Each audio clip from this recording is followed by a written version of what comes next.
This is Good Morning Connecticut on News 8. March is Multiple Myeloma Awareness Month, bringing attention to the second most common blood cancer after non-Hodgkin's lymphoma. And for those with myeloma, news that the FDA has approved the first new treatment option in 5 years for patients who have been treated with at least one other prior drug is good news. Joining us, Jenny Ahlstrom, who is an advocate and was diagnosed with this condition in 2010. And we have Dr. P. Hari, who is a clinical director of the blood and marrow transplant program at the Medical College of Wisconsin Cancer Center. I want to thank you both so much for being here today. Thank you.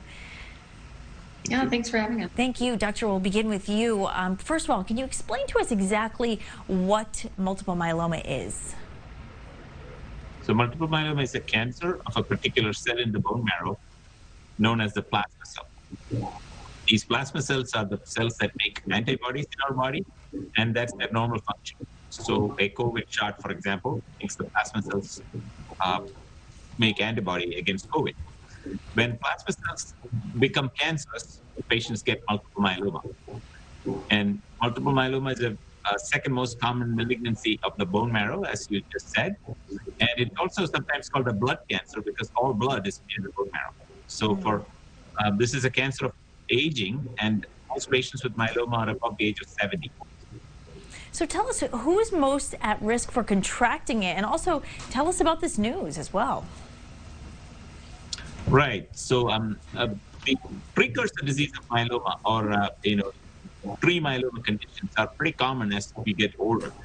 So our immune systems, as they age, perhaps are more likely to get myeloma.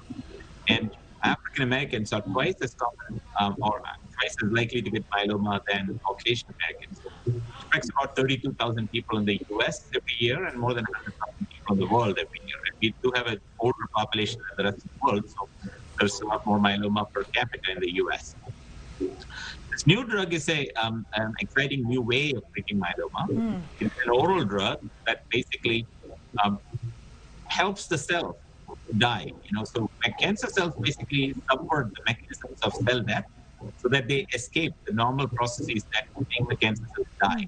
And we call that apoptosis. So cancer cells try to avoid this cell death mechanism, and the new drug makes these cells more susceptible to cell death, and the body can sense that they're not normal in some way and kind of kill them off. Wow. Now, Jenny, so there's a new way of treating myeloma, and for a cancer like this, when we have a new mechanism of action of the drug, we always find it very exciting for patients and for physicians. Yeah, that certainly is exciting. Now, Jenny, I'd like to bring you in as well. Tell me how long you were diagnosed, what, in 2010? Tell me what your condition has been like for you.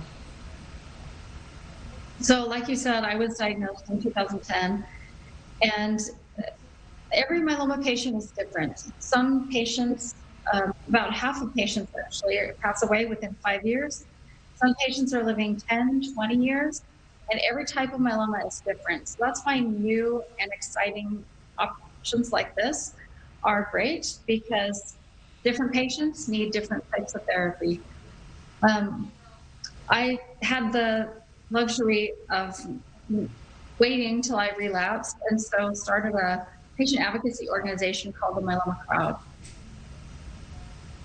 And can you tell us more about this? I know you have a website available for people who may be just diagnosed and need somewhere to turn.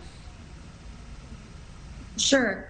It's myelomacrowd.org is where you can find it. And the resources that we've built are to help educate patients. It's really important for patients, especially with more treatment options and multiple relapses as you go along your disease. You really have to be your own best advocate.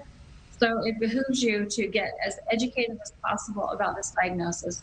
And sometimes this diagnosis can be missed because patients have really common symptoms like back pain or fatigue or just more frequent infections. And at an older age, when the average diagnosis is 70, that's really common. So sometimes patients really have to advocate for themselves to even get diagnosed accurately.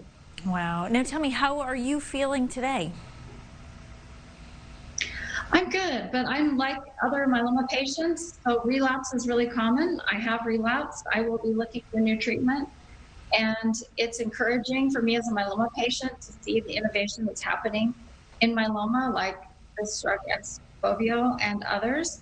Immunotherapies are coming into the clinic. So having more options for me as a patient is really exciting and really needed. Oh, well, I'm sorry to hear that you've relapsed, but certainly encouraging news here today. And thank you so much for what you're doing to help others. And doctor, thank you for your time today as well. I want to thank you both for joining us. Thank you so much. Thanks for having me. Thank you. And we'll be right back after this short break.